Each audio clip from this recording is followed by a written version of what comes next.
who's here. People are still coming on. Just a little bit of background. My name is Will Stanley. I'm the vicar at St. Stephen's, and I have the fortunate pleasure of knowing these two people for a long time, way before I ever thought of moving to Virginia, of all places. But it's a fun way to stay connected. And I know people are joining from all over. We got Annie Lightheart, who's out in Oregon, and a certain predecessor of mine who used to have this title may show up from Denver. There's all kinds of people who may come on this call. But welcome to everyone who's here. Heidi and Monica, it's wonderful to have you all here and to be in conversation together. Even though we're on the same time zone in the same country, we're not able to be in person right now. We can talk a little bit about why, but we're always also hopeful for the time when we will be able to see you face to face in person, right. And all the like. But I wonder if y'all just might start by talking a little bit about where you all have been, even just today, as we were remarking, but also over the last little bit. Lot has gone on in both of y'all's personal lives and your work. And then we might have y'all talk a little bit and then go to some pictures and then have some really open conversation for folks to be in dialogue. So. Right.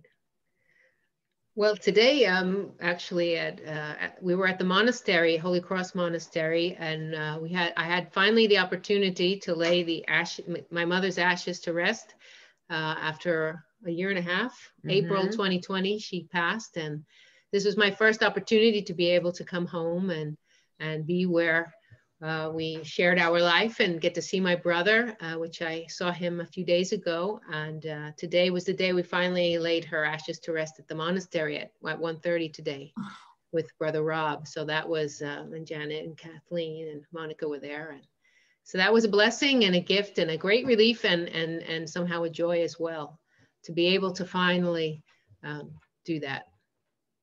So, which was one of the main reasons we came on this trip. As soon as we could, we were waiting to get our vaccines to be able to travel safer, and yeah.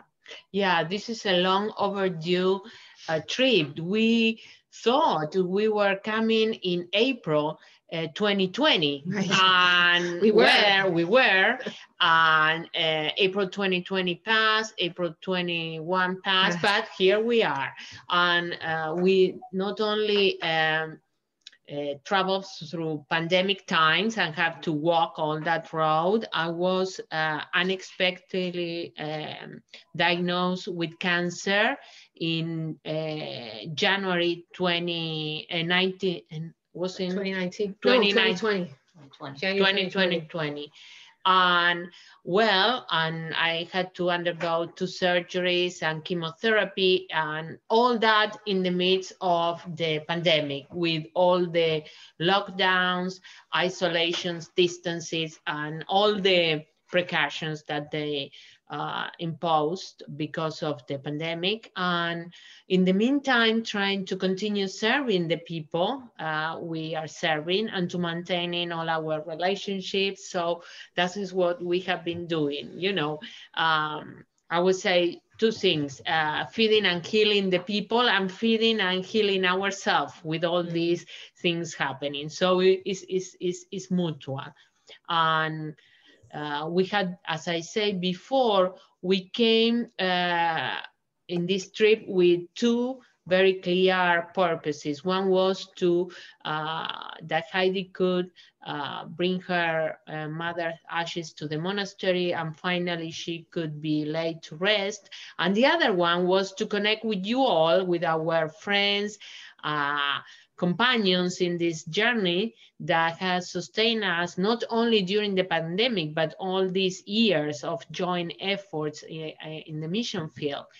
But my oncologist suggests that because of the new strains of the COVID and the constant changes in epidemiology, that I try to stay put in one place and try to create there a part, so I could be safe somehow, as I'm still at risk. I'm considered still at risk, but hopefully I will pass that stage pretty soon. And we look forward that probably January and February be able to come back for a longer stay and do a proper visit and do a catch up of all the seasons that we were not able to celebrate, from Easter, Christmas, yeah, all in between, birthdays.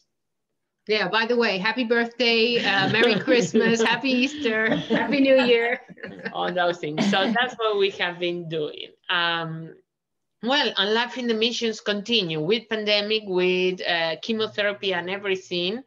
You know, your vocation is one, and you continue. Maybe the illness, the personal one, and the global pandemic brought us the opportunity to recreate the way of presence and to recreate the way in which we are in the midst of the people, you know, serving them and walking with them.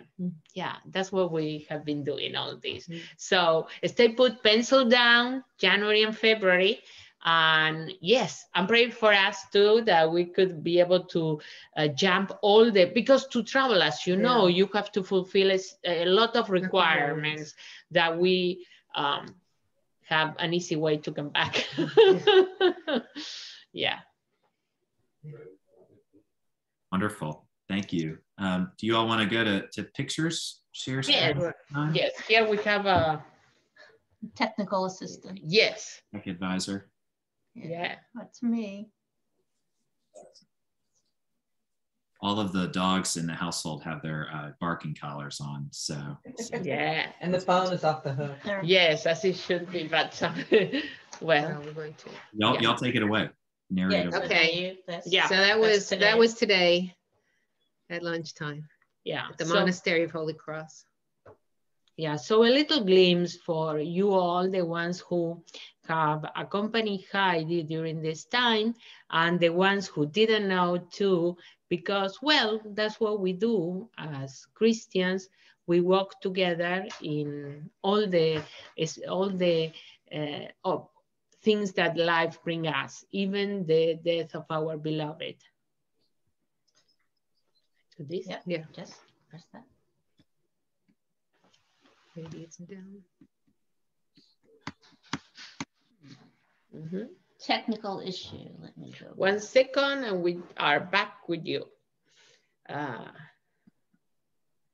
Oh, well, this is, as we say before. You can recognize the voice, the face in the middle. Yeah, that's Many years ago, when Will was 18 years old, he visited us in South Africa 14 years ago, you know, I mean, and it was a time of discernment for him, and he was deepening in the meaning of his vocation and where was God leading him. So he visited us for a couple of weeks and walked and stay alongside us during all those weeks, and visited the monastery, visited the community, play with the children, endure the all the games that they did with him, and yeah, and it was a great opportunity, discovering his lovely hair. Yeah, and you know, lovely time, because an 18 years old young man discerning his vocation and taking the courage to consider his missionary life or monastic life or priesthood a call I have. So it was a wonderful experience for us to be at the very beginning of his vocation. That's adorable. Yeah. Yeah, indeed. That's a keeper. Yeah. This is Janet here. I think Will's mother would say he was not allowed to consider monastic life. Or really missionary. Did the best with the only option available to me, so. Yeah. Well, now you will see a series of slides in which we will show you a little bit where we were during this time of pandemic. As you know, the pandemic made it very real, the inequality that we live in many places, and for sure, access to water and sanitation, proper housing, schooling, healthcare are essential, but food security was, I would say, one of the most prominent things that we were called back to do.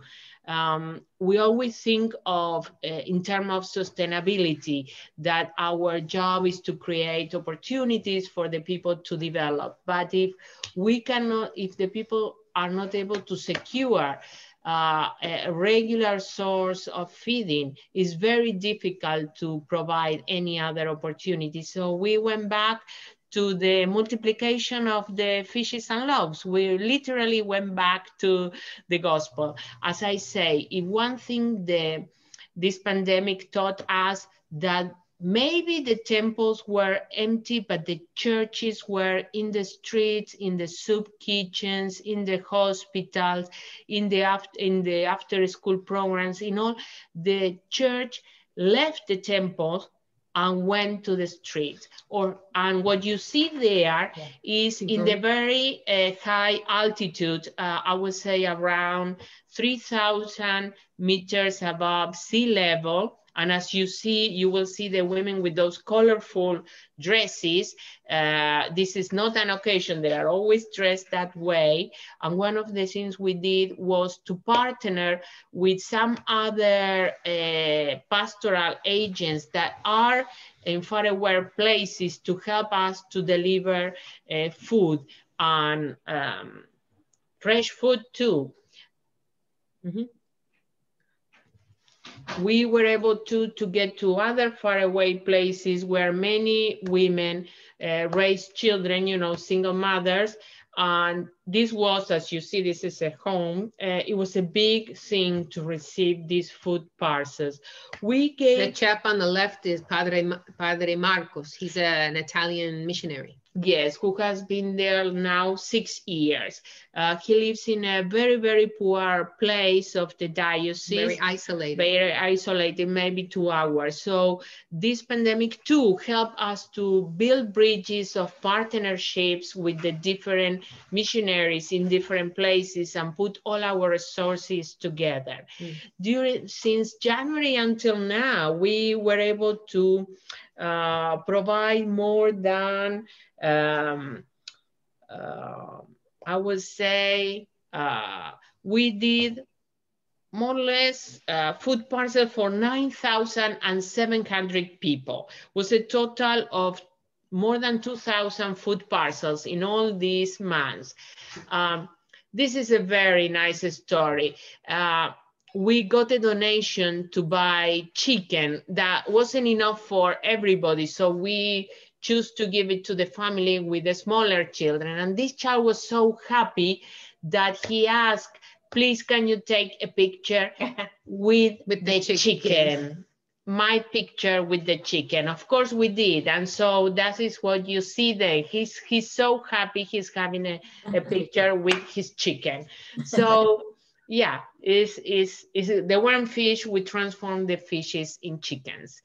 And other things we did was to provide spaces for recreation and to be able, for many children, young people and adults, especially women, to have spaces to play, to recreate themselves, to lose a little bit all the stress. You know, if anything, mental health issues have increased with the pandemic, in between the isolation, the difficulties having access to resources, and the schools that were closed, that, as you could imagine, it's very difficult to maintain long distance schooling when you don't have access to data or internet, and you don't have the any kind of computer or cell phone to be able to do these things. So we basically we continue to do a lot of recreation. And when I say recreation, we recreate a table. It's repeating the kingdom, you know, a long table where people could sit, share life, and maybe a sandwich, maybe a simple tea, maybe some fruit, but it's the possibility to be sitting together and to be able to share life, stories, and daily life at a time of immense struggle. There you see again the women from the high altitude. These sisters, they serve 9 communities, 9 villages in the mountains that are very isolated. So that was a blessing that we were able to help with that. How long it takes to get to this place? It takes about 6 hours to go, maybe 75 kilometers, which is nothing, but because it's so twisty, it takes a very long time to get there on a dirt road that's quite treacherous. And of course, you cannot access the villages, so you have to park the trucks outside, and the people have to walk. Yes, they have to walk. This is a little activity too. We start partnering with a program that that assists work company men in, I would say, homeless, and some of them are not homeless, but they live in the street. They live in the street or spend most of their time in the street. And so we work with them and try to provide the meal and to have simple activities, you know, a place after the meal where they could do some things. This is some of the workers preparing the food parcels. Some of these 2,000 food parcels we distribute during these 9 months. And we had, again, the blessing of having 8 workers in one side and 5 workers in the other side.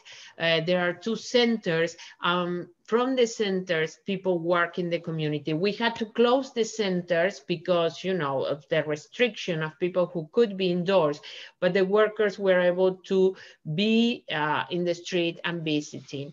And as you see, they were all kind, as you could see, it's very different, the population from one community to other. Because that bag is the food inside. Yeah, we do these heavy duty dark plastic bags because they could use later to cover the roof. Or... So it's a double purpose. So that's why they are so nicely packed. Here are other of the preparation. Really, we spend a lot of time organizing this, that we have the right amount, the food for each parcel. And here you see, again, this is another village, the women waiting to receive the food parcels. Most of these communities are self-sufficient, but because of the isolation and the distancing that has been imposed, they weren't able to go to town or to buy simple things like oil or rice that you cannot produce, but vegetables and small sources of proteins were provided at home, but we had to supplement. This is another community. In each place, we did different things that you could see, so there will be no fight. Everybody will see what they receive. You will see in the chairs. Later on, we will put the names in each and you chair. can see on the bottom, there are cleaning supplies, because that's one of the things that most people didn't have money to buy at the end of the month, you know.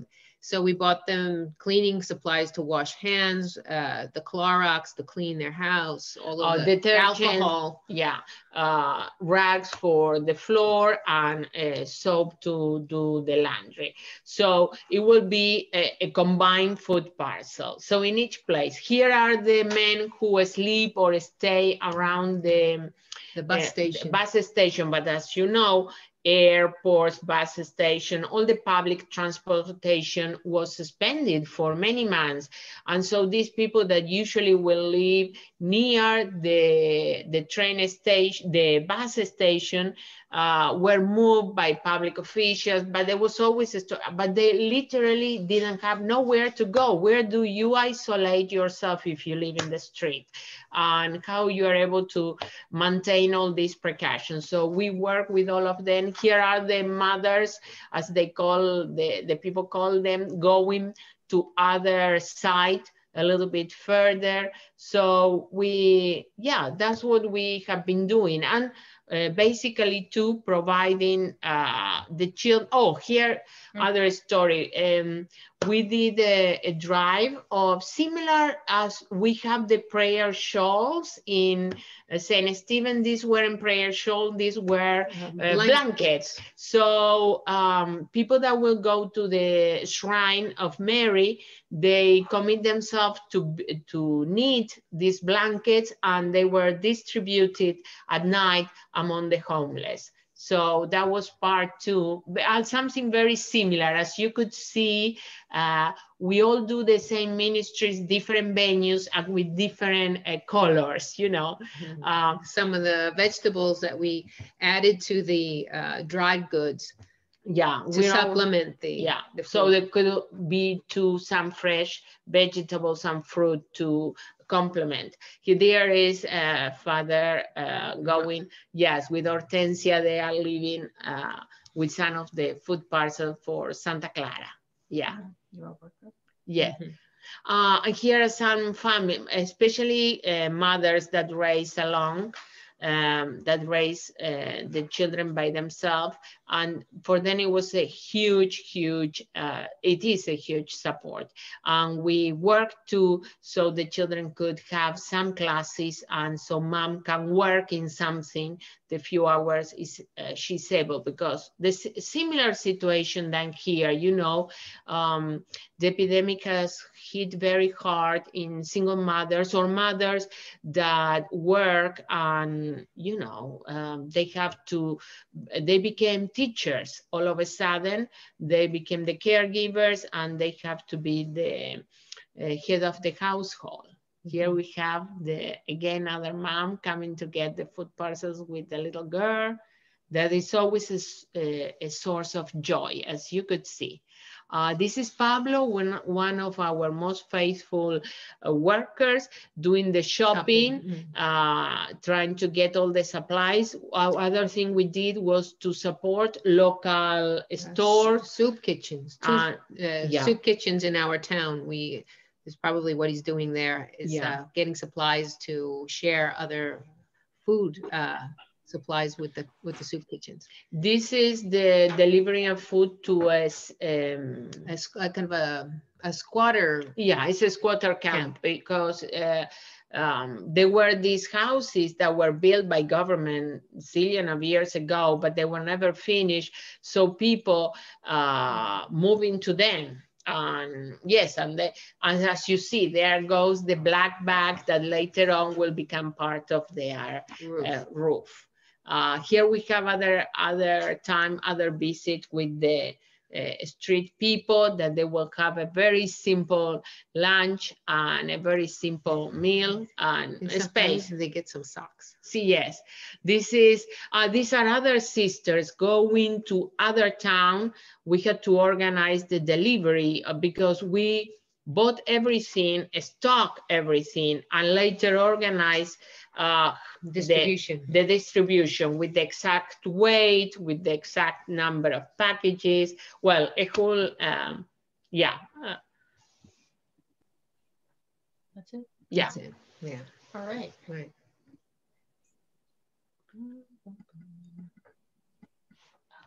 Up there, the green. You can keep talking. Okay. One other thing that we have been working to is to provide the children with some sport and recreational activities. When I say sport, is because we realize too that is a tool and is a vehicle to help them to channel their emotions and to reconnect. All these months, this year and a half of isolation, not being able to go to school, with the soup kitchens, with limited activities, you know, because all was done in the form of takeaway or carry out. Well, with very limited opportunities of socialization, that's brought a great stressor in all the families, and especially in young people. So one of the latest things we have done, we have created what we call a club, a zero quota club, meaning no fee. And so everybody can participate, but more than the hockey or the football or the basketball or the soccer that they play is the opportunity to have the games as the sport as a tool to reconnect, to express their emotions, to be able to be back to where they are, children and teens that find in recreation a source of development as well. So that's what we have been doing. We hired 2 teachers. So we have two physical education teachers. So that was an excellent thing, because not only we have now a teacher that helps them with the schooling, because their moms, they are not able to do so. And you know how it is, they don't have, everything is virtual, but it's impossible for children of low income or very poor neighborhoods to have access to internet or the platforms to be able to receive the homework and to receive the task that they are supposed to do. So now we have a teacher. What we have been able to do was that the workers interact with the teachers, and they are the ones who get the homeworks, and they are the ones who turn now to being teachers. Yes. We also had the blessing to have our psychologist that we've had these last few years. She remained working for the project through the pandemic, so that when there was a situation, a crisis of a family, the workers would find out, and they would be able to connect via WhatsApp through a cell phone. So if the mother, the woman didn't have a cell phone at home, they would go and use the cell phone of the worker and connect them to be able to speak to the psychologist. So that has been a real gift.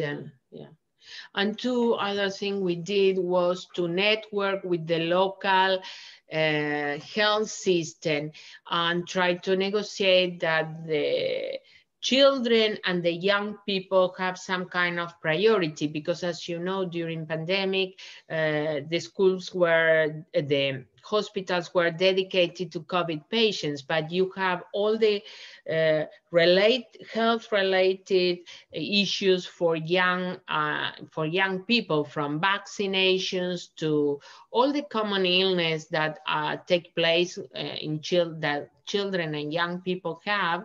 And so we network so they could still receive all those needs that they had, they could be cared for. Mm-hmm. So that's what we have been doing. Yeah. Questions? Questions? Yes. The floor is everyone's. I don't know if there's a wonderful democratic way to do this, but whoever, just someone be brave and go first. Be brave. Monica, Heidi, this is Richard. Hey, Richard. How does the food get from whatever source to you, and how do you decide what to order? Do you order it yourselves? Yeah, we do all this. How we did a lot of, we scout for the providers who will give us the best quality for the best price. And by the way, the one that won, the name in Spanish is called El Gordito, which is like little fatso. Yeah, or something like that. Well, so we got this guy, and so what for the amount, it was literally very simple math and very simple negotiations. This is the money we have, and we need this, and this. So we had 2 nutritionists that we had conversations with, and so we were able to establish a basic food parcel that will contain oil, rice, polenta, oats, beans, greens, peas. I'm going around. Sugar, milk, flour, and we will have a percentage to be used in vegetables. But too, that was quite, the story with the vegetable was difficult. We did it to the in the communities that were nearby. How we decide, we bought the things got delivered to Mission Guadalupe. We had to receive all those things, separate them, and later we needed to calculate how many food parcels will go to each community. But not only when you have the food parcels, it will be how many bottle of rice or how many kgs, bottle of oil, how many kgs of rice. It was the weight, because as you know, the transport. So for some things we needed a truck, for other ones we needed 2 pickup trucks. So we needed to calculate all those things. It was a lot of logistics. A learning experience. And basically, the 2 of us, we did it in our little hole in the wall with a calculator, and and Googling and calculating, and yes, that's how we did it. How it was decided in each community, we prioritize families that have children under 12 and that they were single mothers, or senior people that were by themselves, or families that were too large to be able to feed themselves with the budget they had. So for that too, that was a long work. We had people, we had the priest or the sisters, or we had people who knew the community, knew the family, and they were the ones who would recommend, this is how many we needed. And we keep the register of all that, because that way, in the next time, or when there were things that we received, especially for some or other reason, we were able to refer the food parcels or the special needs that we had. So it was a lot of logistics. Thank you for your question. El Gordito. Would you say that in where you are, it's the same problems of spirituality, food, health, socialization, poverty? What about the schools? As I say, the schools, we have the same serious problem. The schools were closed, so some teachers will have, through a platform called WhatsApp that is similar to a FaceTime. They will have some classes, or they will send some study guides for the children to do at home. But of course, the child or the family of the child, of the young person, or even the older people, because we had older people that they were doing elementary school because they didn't know how to write or read. And so schooling really was very difficult. And few could access that because they didn't have internet, they didn't have the cell phone or a computer. And what we did is we were able to, we tried in the closest one, we established age groups, and we will get these study guides and make the copies and deliver to the kids, and later on try to have some kind of support. But it was mostly the thing was that they had contact with the workers, and that they were communicating and could see how they're doing. It was more than that, than any educational thing. And as you know, education, how can I say, the great disparities we had in education before pandemic became very evident during the pandemic, because that huge gap, it was literally on the table. It's very difficult to maintain a virtual classroom when you think that most of our kids don't have water and sanitation. And that the school many times not only provides with a minimal education, but it becomes almost like a community project in which the teachers turn into some kind of social worker, psychologist, counselor, well, all the realities. The same that happens, as you know, you have your wonderful ministry among children, supporting the all what has to do with schooling, promoting education. Is the same issues, different venues, and with, you know, different, but yeah.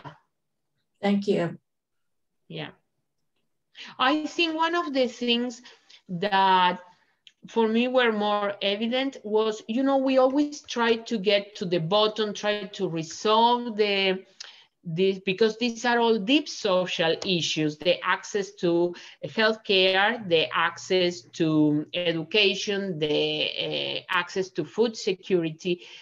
But at moment like a pandemic, you really need to go back to the basics, to feed, to heal, and to try that the children learn something. And yeah, it's all going back to the gospel. That's why the gospel is so simple, because if we all go back to feed, heal, teach, console, yeah.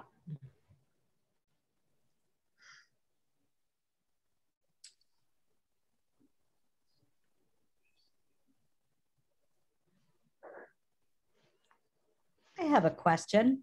Okay.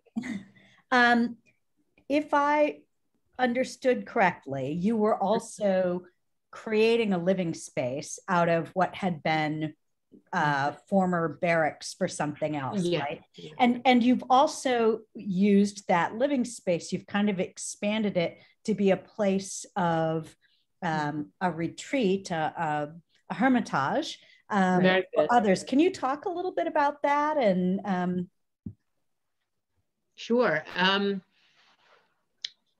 The place we live that we call Mission Guadalupe is an old migrant workers camp that where we live is all sugar plantations. There's a giant sugar company, Ledesma, and that's where we live. It's plantations and plantations of sugar. And there were, in its heyday, there were many of these lotes, they call them, where the workers would live through the season, 8-9 months of the year. Many Bolivians, you know, they would come, and they're the one we live in now has about 300 or more space for 300 families. They're 4x4 meter rooms, and they have electricity they have a little light bulb, but they don't have water inside, and there are kitchens on the across from where the room is, where they make a fire to cook. And it also had a school. There was a church. So this space, they were going to demolish it, the sugar company, and the Padre Fernando said, wait, we could, what if we, the church were able to use part of it? And so there became an agreement, and then we started to develop the space. Yeah, and so it has three clear spaces.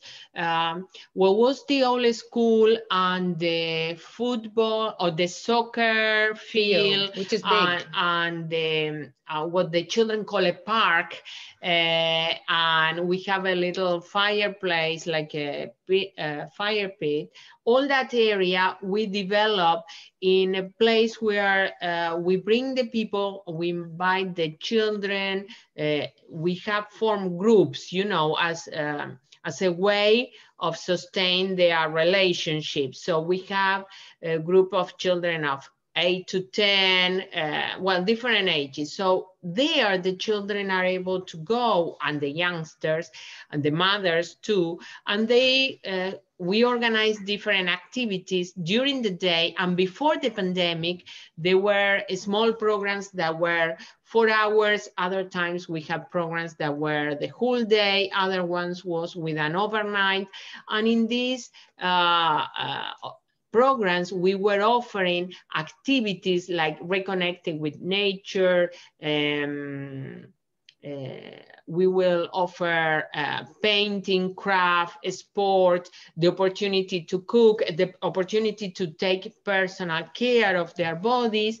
And for example, the shower.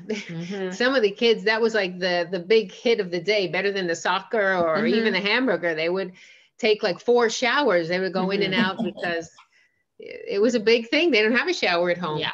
So it was offering the children the elements so they could create habits that will enable them to cross from one side to the other. They may be living in the squatter camp, but they know what the shower is, and it creates an opportunity not for the future, but for the present, because we always talk, we have to give children opportunities for the future, but opportunities in the present, I think, is our major challenge, to be able to provide them with constellation of activities that says, okay, I choose to do this, I choose to do a sport, I choose to have the chance to play in a quiet and peaceful environment. I choose to take care of my body.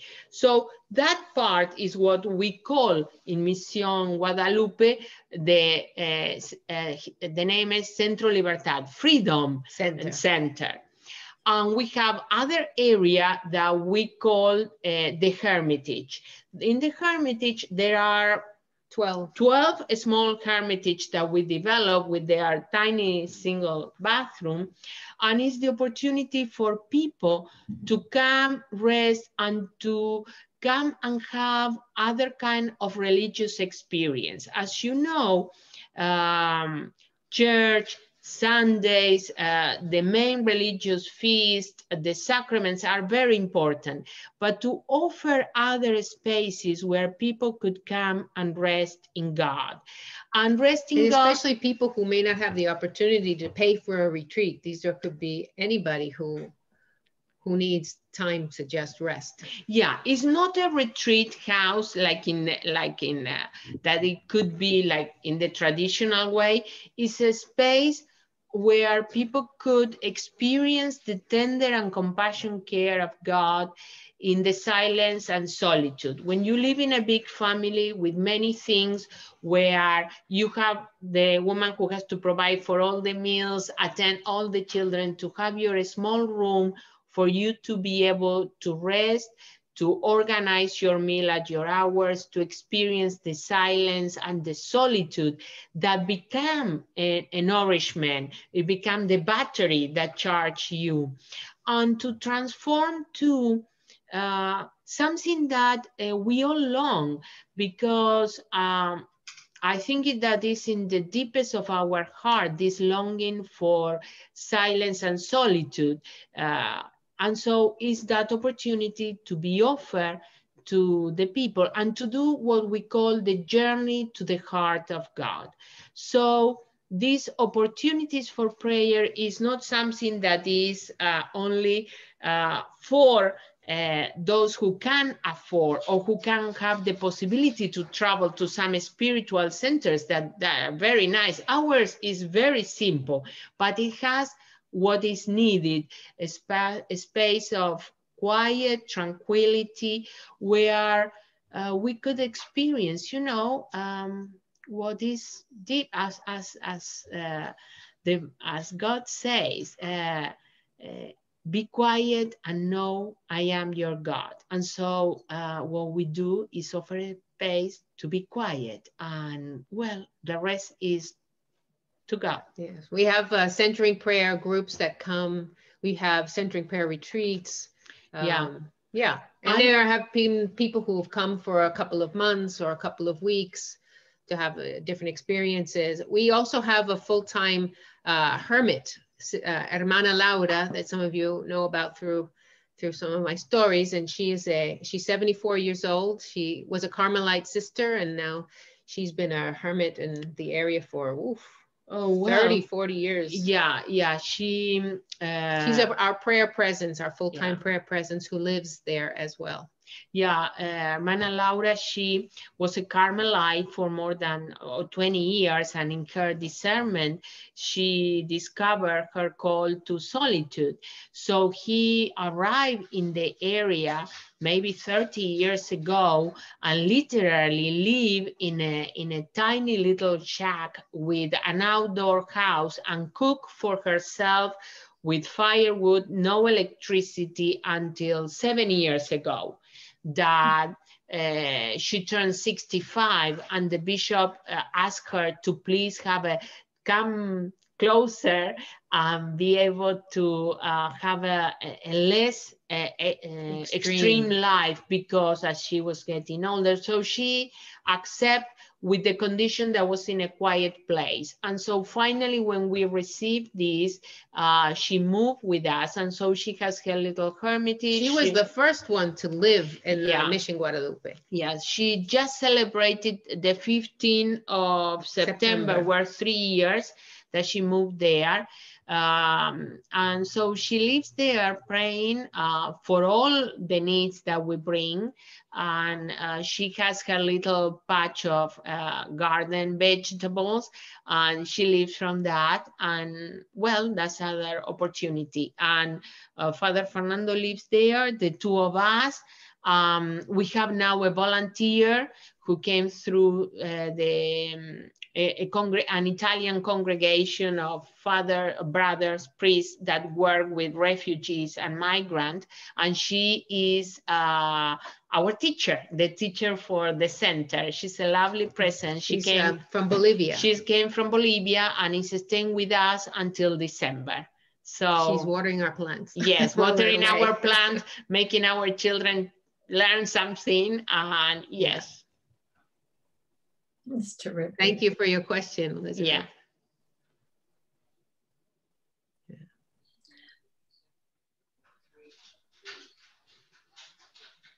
This is Ron Brown. I just wanted to take a moment to thank both of you for extending the work of outreach that we do.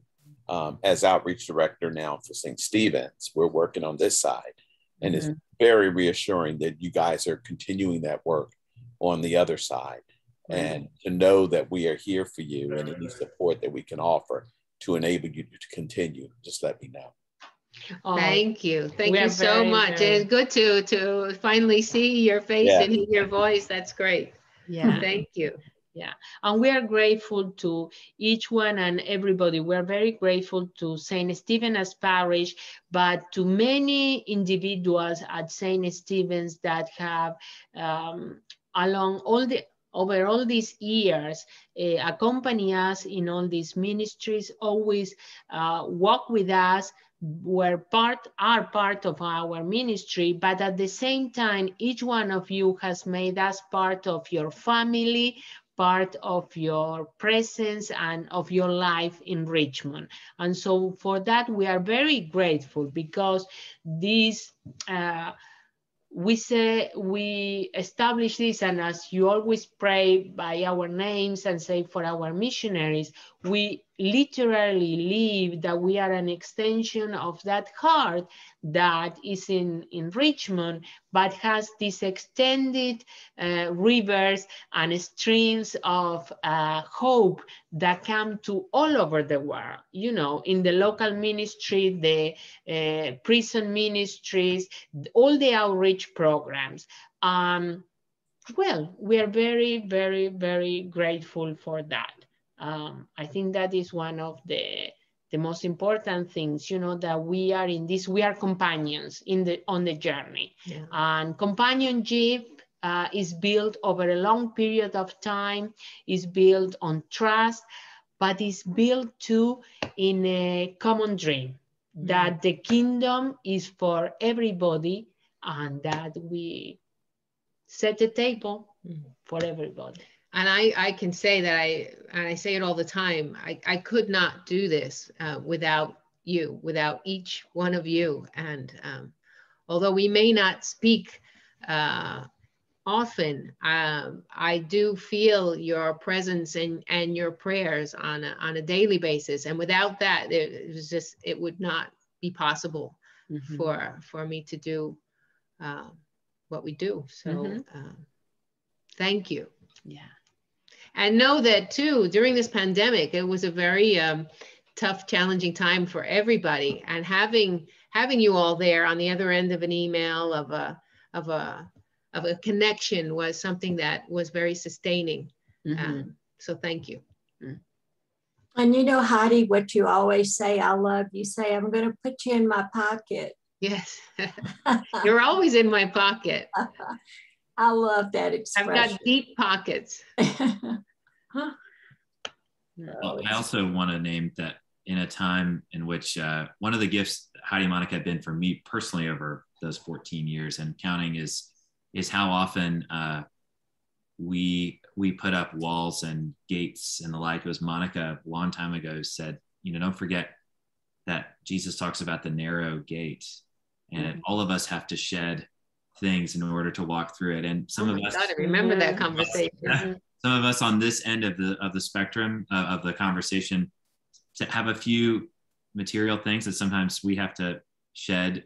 But one of the great gifts that both of you all have always been is there's never an inch of servant superiority. There's always, we are literally all on the same ground, walking on the same earth together. The kingdom is for everyone. And we all find ways as human beings to set up structures or not take down structures that keep people from all experiencing that. And that's part of what our work is as a community. And that transcends borders and language and time and rectors and leadership and clergy and all kinds of things. I mean, I think about people on this call who have only come into our life as St. Stephen's through a time of pandemic, who now get to meet you for the first time, when I know there are people like Deb Lawrence and others on this call who have worked with you all and been on here for years and years. And that's the great gift God has given all of us, brought us all here together. And we are committed to that as ever now. And we look forward to the time, as Heidi and Monica said, this is being recorded. So I think it'd be great for us to be able to have this out there for people who may not have been able to join. And we will, this is all, this is the real world too, just because we're not incarnate in person together. And yet we all know that we would prefer to be together, and we look forward to that time. And so we're hopeful. Lots of plans have changed over the last 2 years, but we're hopeful for January, February.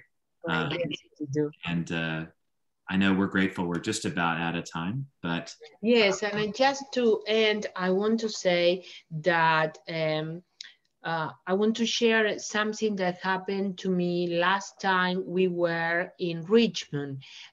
We finished our forum, and there was a young couple, a young family with small children, none of them over 8 years old, 3 children. And I remember Dad came and asked, and as you know, well, it was a very interesting question for a father, because he said, oh, we are teaching our children to pray. What we should tell our children to pray for all these children that you accompany, all these women, all these people that you, and I remember very clear our answer that was, we should pray that all the children, the young people, the women, the men in our communities are able to be happy, to find wholeness wherever they are, that no one needs to go to any other place for better opportunities, that we have in our land, wherever it may be, the opportunities that they need to develop. And I will say, I would like to reiterate this, that we could work us in Jujuy, you in Richmond, in wherever place in Richmond God puts each one of you. If it is helping in a school, if it is in an Emmaus group, if it is in the soup kitchen, delivering the fruit and loops, if it is organizing a fundraising in the catechesis of the Good Shepherd, whatever it is that we all could offer to our young children, our young people, and the adults that are with us, all what they need to be whole, and in the land and in the place where they are. Amen. And to that, well, thank you, Heidi and Monica, for the time. And thank you all for joining. And thanks for having us. We should do this again. Yes. This could be a quarterly event. That doesn't take a pandemic and 18 months to do right. it. Right.